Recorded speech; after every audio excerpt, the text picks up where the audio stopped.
मसीह में मेरे प्रिय बहनों और भाइयों, मैं संजीत प्रधान आपको और आपका परिवार को क्रिसमस की बहुत बहुत अभिनंदन। क्रिसमस वास्तव में एक आनंद मनाने का समय है, क्योंकि ये हमारा प्रभु यीशु मसीह की जन्मदिन के रूप से हम मनाते हैं। राजाओं का राजा, प्रभुओं का प्रभु, सर्वशक्तिमान परमेश्वर इंसान के रूप से, मनुष्य के रूप से देहधारी हुए और इसीलिए हम इस दिन को बहुत आनंद मनाते हैं। प्रभु यीशु मसीह का जन्मदिन या प्रभु यीशु मसीह की जगत को आगमन जगत के दृष्टिकोण से और उसके साथ साथ स्वर्ग के दृष्टिकोण से भी बहुत बहुत महत्वपूर्ण है। दुनिया की दृष्टिकोण से इसलिए बहुत महत्वपूर्ण है क्योंकि यीशु मसीह जब जगत को आए उस दिन को इतिहास की नज़र में या दुनिया के दृष्टिकोण से एक नया युग की शुरुआत माना जाता है। ये समय को विभाजित करता है, एक यीशु मसीह की पहले और एक यीशु मसीह के आने के बाद। जगत की नज़र में यीशु मसीह की शिक्षा इतना प्रेम और करुणा से भरी है कि ऐसा चरम प्रेम दुनिया में पहले कोई कभी दिखा नहीं था और ऐसा करुणा की वचन कभी कोई सुना भी नहीं था। यीशु मसीह की जीवन और उनका सेवा इतना शानदार है कि दुनिया में पैदा हुए कोई भी इंसान इतना सादगी के साथ महत्वपूर्ण या शक्तिशाली जो चमत्कार कभी कोई नहीं कर पाया है। आज के ज़माने में लोग चमत्कार करते हैं लेकिन इतना सादगी के साथ नहीं, इतना सरलता के साथ नहीं, लेकिन यीशु मसीह की जीवन और उनका सेवकाई सरलता और उसके साथ साथ चमत्कार से भी भरा हुआ है, चंगाई से भी भरा हुआ है। जगत की दृष्टिकोण से यीशु मसीह एक समय या इतिहास या नया युग की प्रारंभ है। जगत की दृष्टिकोण से एक महान व्यक्ति है जो कि प्रेम और अनुग्रह के वचन बोलते हैं और प्रेम को दिखाते हैं। उसके साथ साथ जगत की दृष्टि में यीशु मसीह ऐसा एक व्यक्ति है जिसका जीवन और जिसका सेवा बहुत चमत्कार, चंगाई और सरलता से भरा हुआ है। लेकिन स्वर्ग की दृष्टि में यीशु मसीह के आगमन एक बहुत बहुत महत्वपूर्ण है। यीशु मसीह की आगमन भविष्यवाणी को पूरा करता है। बाइबल में यीशु मसीह के बारे में बहुत या कई सारे भविष्यवाणी किया गया था और सारे भविष्यवाणी को यीशु मसीह ने पूरा की है। उत्पत्ति किताब से लेके मलकी की किताब तक, परमेश्वर की भविष्यवाणी से लेके यूहन्ना बपतिस्मा की भविष्यवाणी तक सारे भविष्यवाणी यीशु मसीह ने पूरा की है। ये चमत्कार की विषय है कि यीशु मसीह ने कैसे सारे भविष्यवाणी को पूरा करने के लिए खुद को योग्य बनाया। यीशु मसीह ने खुद को इतना योग्य बनाया ताकि सारे भविष्यवाणी उनके जीवन में या उनके द्वारा पूरा हो सके। यीशु मसीह की जन्मदिन स्वर्ग की दृष्टिकोण से इसीलिए बहुत महत्वपूर्ण है क्योंकि यीशु मसीह का जन्मदिन परमेश्वर की उद्धार के लिए जो नियत समय है उसको दर्शाता है। गलातियों का 4 अध्याय का 4 वचन में लिखा है, जब समय पूरा हुआ, उसका मतलब ये होता है कि जब परमेश्वर ने एक समय को निर्धारण किए थे, जब उस समय पूरा हुआ तब यीशु मसीह जगत को आए। तो यीशु मसीह का जन्मदिन उद्धार के लिए एक सही समय को दर्शाता है। पवित्र आत्मा की शक्ति के द्वारा मरियम ने परमेश्वर के वचन के अनुसार एक कुंवारी होकर पर यीशु मसीह की जन्म दी थी और ये यीशु मसीह का कुंवारी की जन्म दुनिया में सबसे अलौकिक विषय है, सबसे चमत्कार विषय है, ताकि ऐसे कभी नहीं हुआ था और कभी नहीं होगा, क्योंकि इस दुनिया में सिर्फ एक कुंवारी के द्वारा जन्म हुआ है और यीशु मसीह की ही जन्म है। और हमें पाप से छुटकारा करने के लिए, हमारे सारे पाप को हमेशा के लिए दूर करने के लिए, उसको संपूर्ण रूप से माफ करने के लिए एक ऐसा लहू का जरूरत था, लहू में कोई पाप ना हो और कभी दोष ना हो। इसीलिए पवित्र आत्मा के द्वारा यीशु मसीह जगत को आए और कुंवारी के द्वारा जन्म लिए, तो उनका लहू निष्पाप है और निर्दोष है और इसीलिए ये जन्म हम सभी की पाप के उद्धार के लिए बहुत महत्वपूर्ण है। इसीलिए स्वर्ग की दृष्टिकोण से यीशु मसीह की जन्म बहुत बहुत महत्वपूर्ण है और स्वर्ग की दृष्टिकोण से इसीलिए भी महत्वपूर्ण है क्योंकि वचन देहधारी हुए। यूहन्ना 1 अध्याय वचन 1 से 3 के अनुसार परमेश्वर ही वचन है और वही वचन परमेश्वर के साथ थे और वो वचन देहधारी हुए। उसका मतलब ये होता है कि वचन 100% परमेश्वर है और जब देहधारी होता है, मनुष्य होता है, इंसान बनता है, तो ये 100% मनुष्य व मानविकता होता है। उसका मतलब ये होता है कि यीशु मसीह में 100% ईश्वर था और उसके साथ साथ मानविकता भी था। इसलिए यीशु मसीह 100% ईश्वर है और 100% मनुष्य है, ताकि मनुष्य परमेश्वर की संतान बन सके। जैसे हमने अभी सुना, परमेश्वर की दृष्टिकोण में यीशु मसीह की जन्म या क्रिसमस कितना महत्वपूर्ण है, लेकिन दुख की बात यह है कि हमारे कई सारे क्रिसमस एक दिन की उत्सव से ही सीमित हो जाता है। पिछले कुछ वर्षों में क्रिसमस एक व्यावसायिक हो गया है। अगर हमारा क्रिसमस एक दिन की उत्सव में ही सीमित है, इसका मतलब हम क्रिसमस का जो असली अर्थ है उसको हम खो रहे हैं। एक दिन को या एक जन्मदिन को मनाना कोई गलत बात नहीं है, लेकिन एक दिन को मनाना और वो दिन का जो व्यक्ति है या वो दिन का जो कारण है, वो दिन का जो सबसे बड़ा आकर्षक है, उसको मनाना और एक दिन को मनाना में बहुत बहुत अंतर है। एक दिन को मनाना जितना महत्वपूर्ण नहीं है, उससे ज़्यादा महत्वपूर्ण है कि वो दिन को जिसने बनाया उसको मनाना बहुत महत्वपूर्ण है। मरियम ने अपना उद्धारकर्ता के आगमन को मनाया।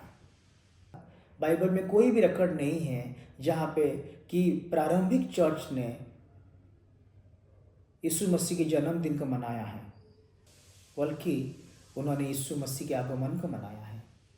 हम एक दिन को मनाने के लिए इतना महत्व देते हैं कि हम वो दिन को जिसने बनाया है उसको मनाना हम कभी महत्वपूर्ण नहीं दे पाते। जब हम दिन को नहीं, लेकिन दिन को जिसने बनाया है वो यीशु मसीह को जब हम मनाना शुरू करेंगे हमारे जीवन में, परमेश्वर का शक्ति हमारा अंदर और हमारे द्वारा निकलता रहेगा। एक कुंवारी के लिए बिना पुरुष की संभोग से एक संतान को जन्म देना एक करो या मरो की परिस्थिति थी। उस समय दुनिया में ऐसा कोई भी नहीं था जो कि मरियम की ये काम के लिए उसको सुरक्षा दे, क्योंकि हर कोई व्यवस्था को पालन करता था और व्यवस्था के अनुसार ये था कि कोई भी बिना पुरुष की संभोग से गर्भवती हो तो उसको पत्थर फेंक के मार दिया जाएगा।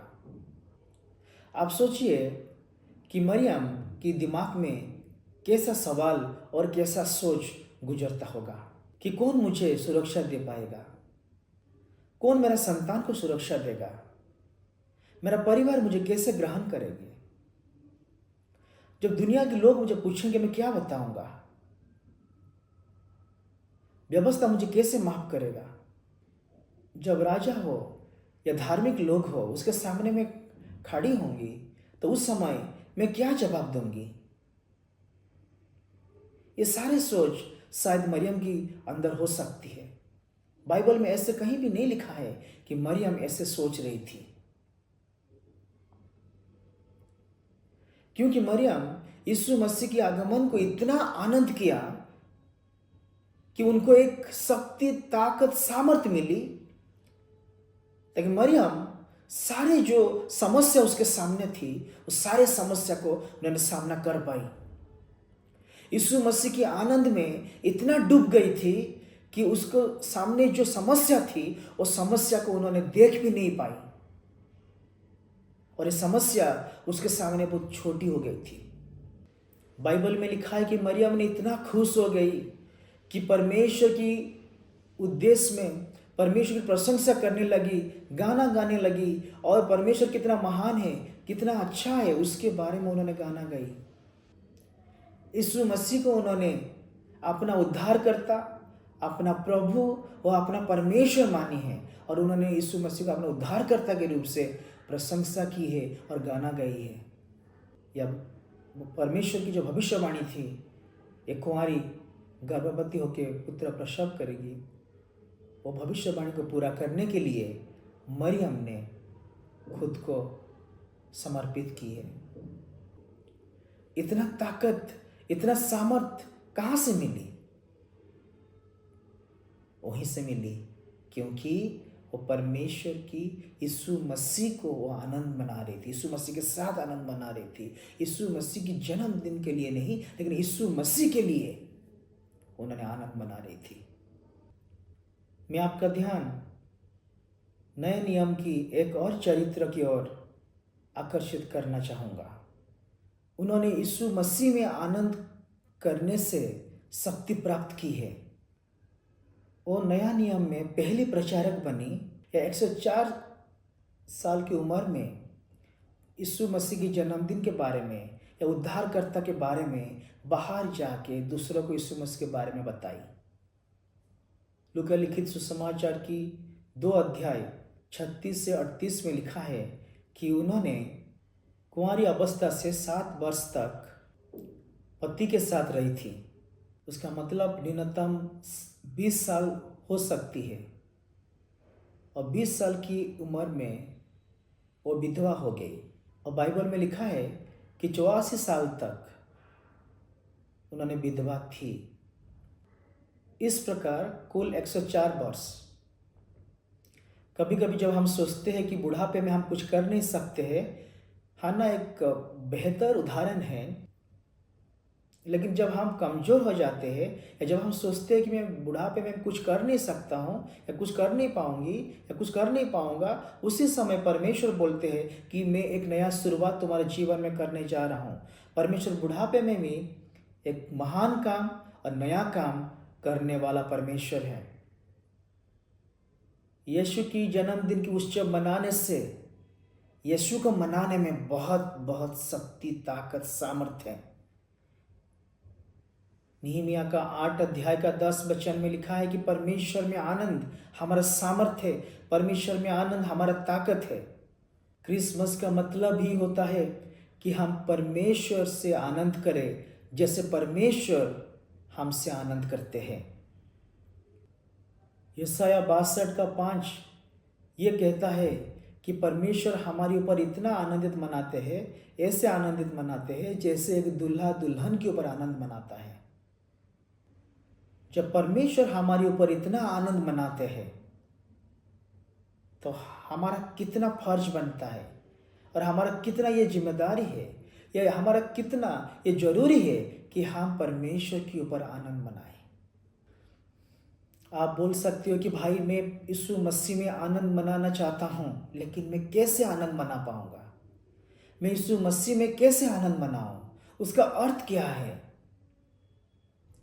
क्रिसमस की अर्थ को समझने से या क्रिसमस की अर्थ को समझकर हम यीशु मसीह में निरंतर आनंदित हो सकते हैं या निरंतर आनंद हम मना सकते हैं। क्योंकि क्रिसमस की वास्तविक अर्थ यीशु मसीह का जन्मदिन नहीं है। क्रिसमस की वास्तविक अर्थ जो है वो अभिषेक व्यक्ति की प्रायश्चित है। क्रिसमस शब्द ये पुरानी अंग्रेजी शब्द जो कि क्रिस्टस मासस उसी से लिया गया है और बाद में उसको छोटा करके क्रिसमस बोला गया है। क्राइस्ट जो कि ग्रीक शब्द क्रिस्टोस से आया है जिसका अर्थ होता है कि अभिषेक, और मास जो एक लाटिन शब्द मिसा से लिया गया है। मिसा जो कि यीशु मसीह की एक प्रभुभोज, हम जो प्रभुभोज बोलते हैं, मिसा जो प्रभुभोज को दर्शाता है, यीशु मसीह के शरीर और लहू को याद करने के लिए जो उत्सव मना रहा था, जो यूकैरिस्ट बोला जाता है, उसी से मिसा शब्द लिया गया है। क्राइस्ट और मास ये दोनों शब्द को मिला के क्रिसमस, अभिषेक व्यक्ति का प्रायश्चित। यीशु मसीह की प्रायश्चित हमें बचाया है पाप से। यीशु मसीह की प्रायश्चित हमें अनंत जीवन दिया है। यूहन्ना 10 अध्याय की 10 वचन में लिखा है कि यीशु मसीह इसीलिए आए ताकि हमें जीवन और बेहताई से जीवन अनंत जीवन मिल सके। यीशु मसीह की प्रायश्चित हमें व्यवस्था से, काम से, आत्मधार्मिकता से और निंदा से मुक्ति कर दी है, आज़ादी कर दी है। जो मसीह में हैं उन पर कोई निंदा नहीं है, क्योंकि मसीह ने हमारा सारे पाप, भूत, वर्तमान, भविष्य के सारे पाप को माफ कर दिए हैं, दूर कर चुके हैं। अभी हमारा अंदर अपराध का कोई भी चेतना नहीं है, क्योंकि यीशु मसीह ने हमें सही ठहराया है। यीशु ने हमें उचित ठहराया है और परमेश्वर की क्रोध को शांत किया है और परमेश्वर मनुष्य के बीच में शांति को स्थापित की है। हमारे अंदर अभी कोई काम की चेतना नहीं होना चाहिए, क्योंकि यीशु मसीह हमारे लिए सारे काम को पूरा कर चुके हैं और अभी कोई काम करने के लिए बचा नहीं है जो कि हम खुद को उद्धार करने के लिए करें। हमारा उद्धार के लिए जो जो काम की जरूरत था, सारे काम यीशु मसीह ने संपूर्ण कर चुके हैं। इसीलिए उन्होंने क्रूस के ऊपर यह बोला कि संपूर्ण हो चुका है, समाप्त हुआ है। रोमियो 8 अध्याय का 3 वचन में लिखा है कि व्यवस्था जो काम कर नहीं पाया, वो काम को परमेश्वर ने अपना पुत्र यीशु मसीह को भेज के किया है। उसका मतलब व्यवस्था जो नहीं दे पाया, जो कर नहीं पाया, उसको यीशु मसीह ने हमारे लिए किया है। मसीह का प्रायश्चित परमेश्वर का प्रेम को हमारे जीवन में प्रदर्शित करता है। बाइबल कहता है कि परमेश्वर यीशु मसीह ने हमें तब प्रेम किया जब हम मर चुके थे पाप में, जब उनका प्रेम को समझने के लिए हमारा अंदर जीवन ही नहीं था, भावना ही नहीं था, चेतना ही नहीं था। उसी समय परमेश्वर ने हमें प्रेम की है। वो शक्ति, पहचान, अधिकार यीशु मसीह ने हमें वापस दिलाई जो आदम के द्वारा हम शैतान से खो दी थी। अपना पवित्र प्रायश्चित के द्वारा हमारा विवेक को शुद्ध किया और हमारा हृदय को शुद्ध करके परमेश्वर के हमारा अंदर रहने के लिए, वास करने के लिए हमें योग्य बनाया और परमेश्वर के सामने खड़े होने के लिए हमें धार्मिक बनाया और हमें अपना धार्मिकता दिया, ताकि परमेश्वर अपना पवित्र आत्मा के द्वारा हमारा अंदर हमेशा के लिए वास कर सके। अब हम परमेश्वर के संतान, परमेश्वर के बच्चे बन गए हैं, परमेश्वर के संतान बने हैं और आत्मा में यीशु मसीह के समान बराबर है। क्रिसमस में सबसे दिल को छू लेने वाली बात यह है कि यीशु मसीह खुद निर्णय किया कि उन्होंने स्वर्ग छोड़ के हमारे लिए जगत को आएंगे। उन्होंने खुद स्वर्ग छोड़ने का फैसला किया, इस दुनिया में आए और हमारा पापों की प्रायश्चित के लिए अपना शरीर को उन्होंने प्रस्तुत किया। वो अपना स्वेच्छा से जगत को आए और हमारे लिए अपना जीवन दिए। वो पृथ्वी को नष्ट कर सकते थे, नया पृथ्वी बना सकते थे, लेकिन उन्होंने ऐसा नहीं किया, क्योंकि वो आपको फेंक के कोई नया आदमी या नया इंसान को बनाना नहीं चाहते थे। वो आपको चाहते थे, इसीलिए वो आपको पुनर्स्थापित किया। यूहन्ना 15 अध्याय का 13 वचन में यीशु मसीह ने स्वयं कहा, अपना दोस्त के लिए जीवन देना सर्वश्रेष्ठ प्रेम होता है। उन्होंने सिर्फ कहा नहीं, उन्होंने करके दिखाया। इब्रानियों 12 का 1 और 2 वचन में लिखा है कि यीशु मसीह क्रूस के ऊपर आपके लिए आनंद कर रहे थे, क्योंकि उनका कोड़े खाने से आपको चंगा मिलेगा। वो अपना जीवन देने से आपको जीवन मिलेगा। वो पुनरुत्थित होने से आप उनको अपना परमेश्वर के रूप से ग्रहण कर सकते हो, आप उनका बन सकते हो। इसलिए वो अपना स्वेच्छा से अपना जीवन को दिया। फिलिपियों का 2 अध्याय का 5 से 11 वचन में लिखा है कि परमेश्वर यीशु मसीह कैसे अपना स्वर्ग का सुख को पकड़ के रखने के लिए उन्होंने इच्छा नहीं किया। वो कैसे स्वर्ग को छोड़ के अपना स्वेच्छा से जगत का आए और आपके लिए और मेरे लिए अपने जीवन को दिए और पुनरुत्थित हुए। क्या आप जानते हैं कि आप क्रिसमस का कारण हैं? यशाया 9 अध्याय का 6 वचन में लिखा है कि उद्धारकर्ता आपके लिए आए हैं। वहां लिखा है कि हमारे लिए एक बालक जन्मा है और हमारे लिए एक बेटा दिया गया है, पुत्र दिया गया है। लूका 2 अध्याय का 11 वचन में लिखा है कि आपके लिए एक उद्धारकर्ता पैदा हुआ है।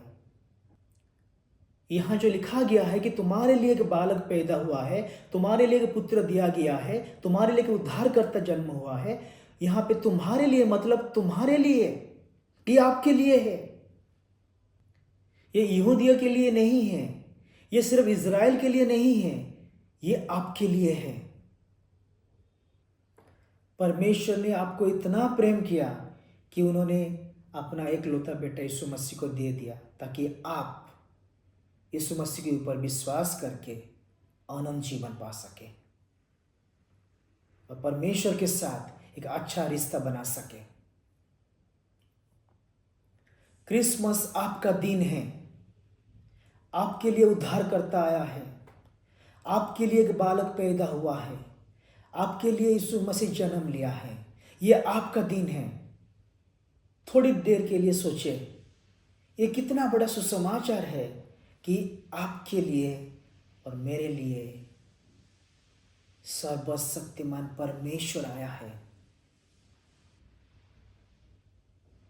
Hallelujah, thank you Jesus. धन्यवाद परमेश्वर।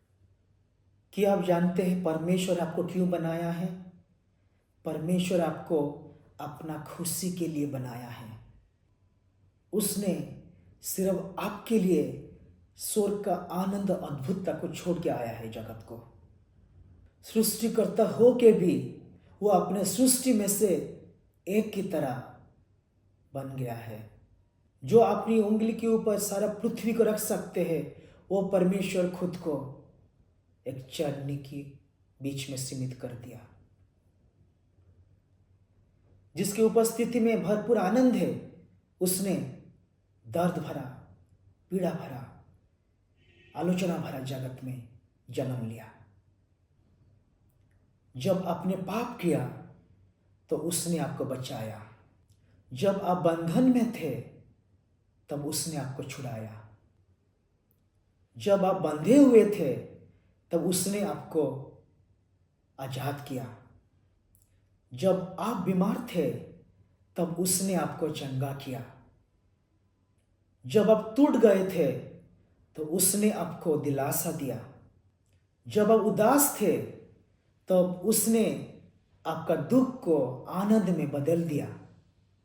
जब आप उससे दूर चले गए तो वो आपके पास आए। जब आप उनको अस्वीकार किया तब उन्होंने आपको स्वीकार किया। जब आप दुश्मन थे तब उसने आपको प्यार किया। ईश्वर ने आपके लिए और मेरे लिए इतना प्यार क्यों दिखाया? क्योंकि वो आपसे और मुझसे प्यार करता है। वो आपके साथ और मेरे साथ रिश्ता बनाना चाहते हैं। वो अपना एकलौता बेटा यीशु मसीह को दे दिया क्रूस के ऊपर ताकि वो आपको और मुझे पा सके, आपके साथ और मेरे साथ रिश्ता रख सके। रोमी 8 अध्याय का 31 वचन से 39 वचन तक लिखा है कि परमेश्वर हमें कितना प्यार किया, जो कि अपना एकलौता बेटा यीशु मसीह को भी नहीं छोड़ा, हमारे लिए दे दिया। हमें कौन दोष ठहराएगा? जिसको परमेश्वर ने धार्मिक ठहराया है। हमारा विरोध में कौन आएगा? जिसके लिए परमेश्वर खुद अपना जीवन दिया है और पुनरुत्थित हुआ है। हमारे ऊपर कौन दोष लगाएगा? जिसको परमेश्वर ने खुद चुना है। कौन हमें मसीह की प्रेम से अलग कर सकता है? क्या क्लेश, क्या संकट, क्या अकाल? क्योंकि मैं निश्चय जानता हूं, ना मृत्यु, ना जीवन, ना स्वर्गदूत, ना वर्तमान, ना भविष्य, ना ऊंचाई, ना गहराई परमेश्वर की प्रेम से अलग कर सकेगी। जो प्रेम हमारा यीशु मसीह में है। यीशु मसीह अब चरनी पर नहीं है। यीशु मसीह अब क्रूस के ऊपर भी नहीं है। यीशु मसीह समाधि के अंदर भी नहीं है, क्योंकि समाधि शून्य है। तो यीशु मसीह कहाँ है? वो आपका दिल के दरवाजे के पास है। वो आपका दिल के बाहर खड़े हैं। 2000 साल पहले जब यीशु मसीह जगत को आए थे, वो अपने लोगों के पास आए थे और अपना लोग उनको पहचान नहीं पाया। आज भी वो आपके पास आए हैं। वही निमंत्रण आज आपके लिए भी खुला है। क्या आप उनके साथ एक घनिष्ठ व्यक्तिगत संबंध बनाने के लिए अपना दिल को खोलेंगे, अपना हृदय को खोलेंगे? यीशु मसीह को हाँ कही है, उनके लिए अपना दिल को खोलिए। वो आपके पास आए हैं सब कुछ छोड़ के, क्योंकि वो आपको प्यार करते हैं। मेरे प्रिय बहनों और भाइयों, जब हम यीशु मसीह की प्रायश्चित को हम याद कर रहे हैं, क्रिसमस का अर्थ हमने सुना कि अभिषेक व्यक्ति यीशु मसीह की प्रायश्चितता। तो आइए हम उसको याद करें। ये यीशु मसीह की लहू को दर्शाता है। जो लहू यीशु मसीह हमारे लिए, हमारा पाप से हमें छुटकारा करने के लिए, संपूर्ण आज़ादी देने के लिए वो अपने लहू को दे दिया। और ये यीशु मसीह के शरीर को दर्शाता है। जो शरीर वो हमारी चंगाई के लिए, हमारा उद्धार के लिए, परमेश्वर के साथ एक मजबूत रिश्ता के लिए वो दे दिया। आइए हम यीशु मसीह की वो शरीर का, उनका लहू का हम भागी बने।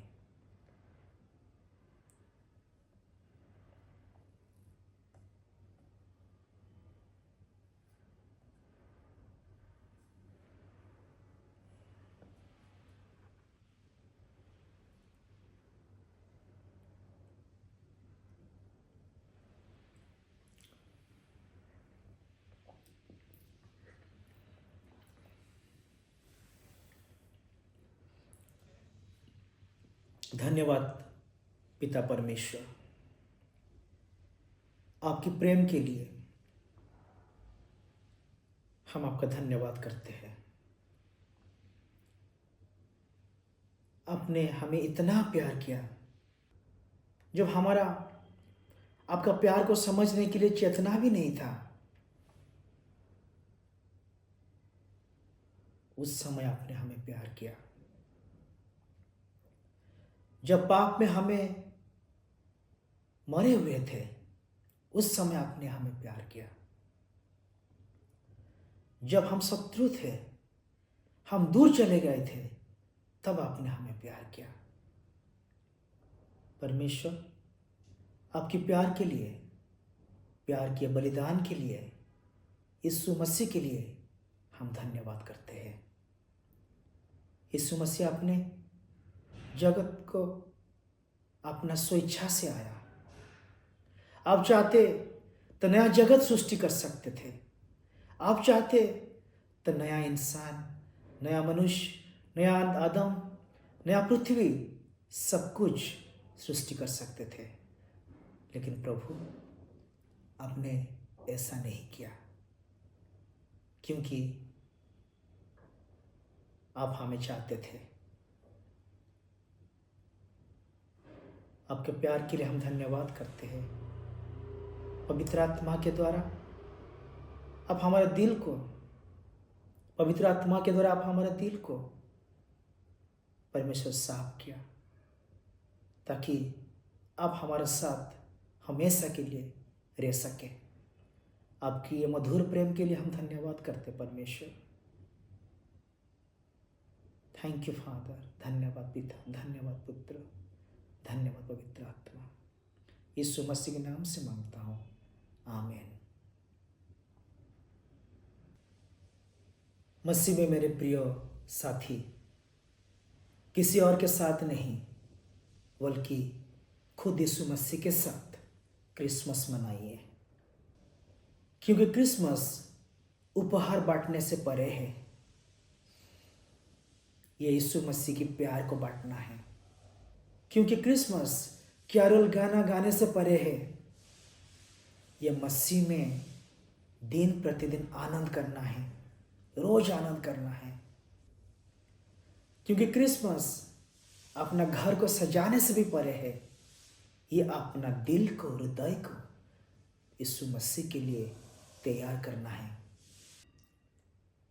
ऐसा क्रिसमस मनाइए जो क्रिसमस दिसंबर 25 शाम तक खत्म ना हो जाए, बल्कि हमेशा हमेशा के लिए आपके जीवन में वो आनंद बढ़ता जाए, बढ़ता जाए, बढ़ता जाए। प्रभु आप सभी को आशीष दे। आपको और आपका परिवार को क्रिसमस की हार्दिक अभिनंदन। धन्यवाद।